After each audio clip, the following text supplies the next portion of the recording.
एक गीत के स्वर की बेचन गुरु जी गवलन बतौले का कारण का बा ये बतिया के पहले आप लोग मतलब लगा ला।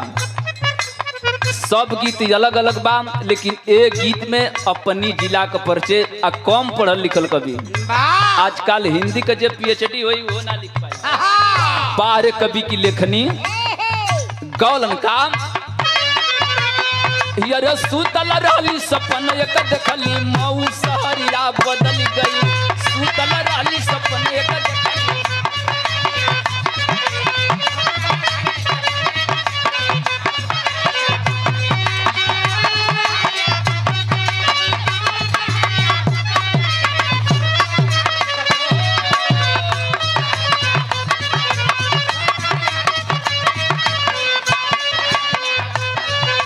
मऊ शहर की चार लैनिया घूम गई गलिया गलिया।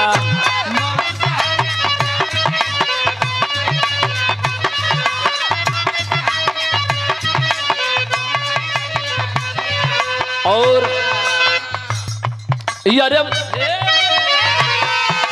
मऊ शहर की चार लैनिया घूम गई गलिया गलिया।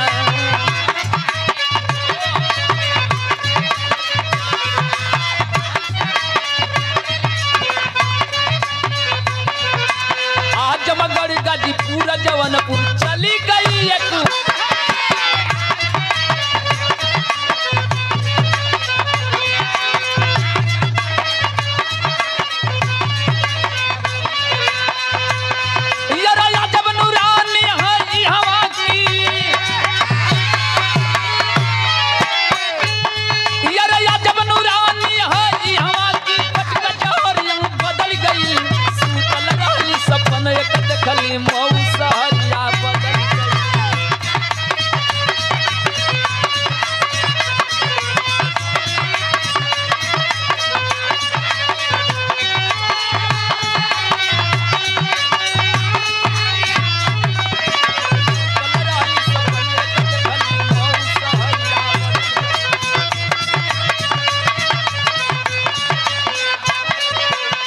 और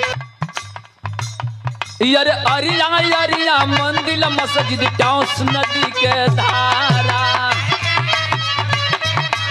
टाउस नदी के धारा।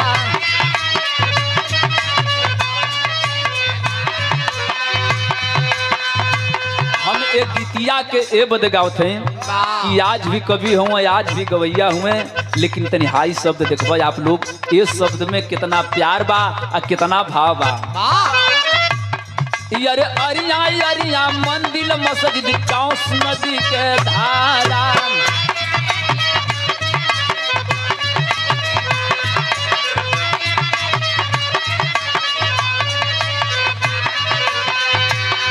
यार मऊआली साड़ी में गोटी बीच में है गुरुद्वारा।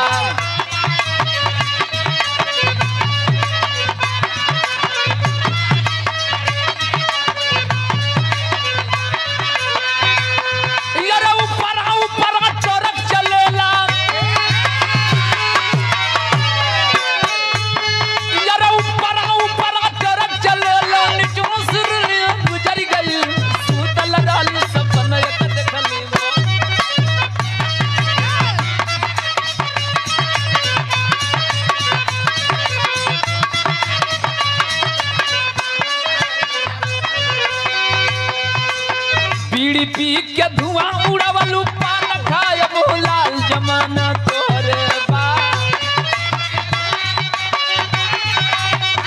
जमाना तोहरे बा।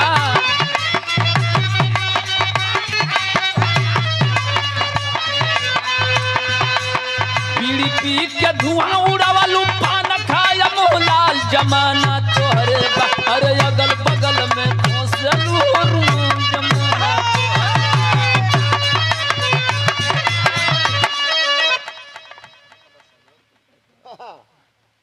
बीड़ी पी के धुआं उड़ावलू पान खाए बोलो जमाना तोहरे बा।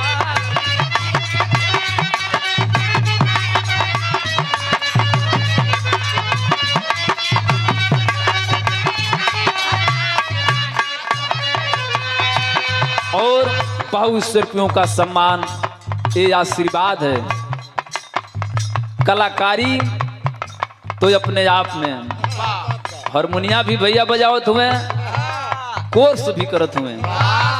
एक पार्टी का ऋण है आप। पहले मुलाकात में डब्लू भैया से बहुत प्रेम भाव प्यार मिलल,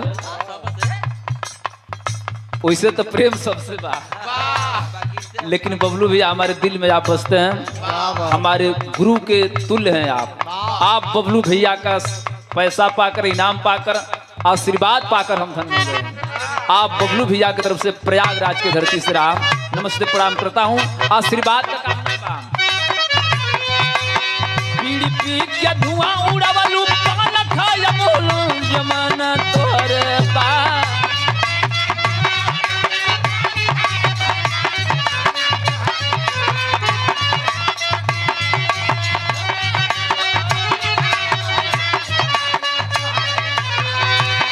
यार अगल बगल में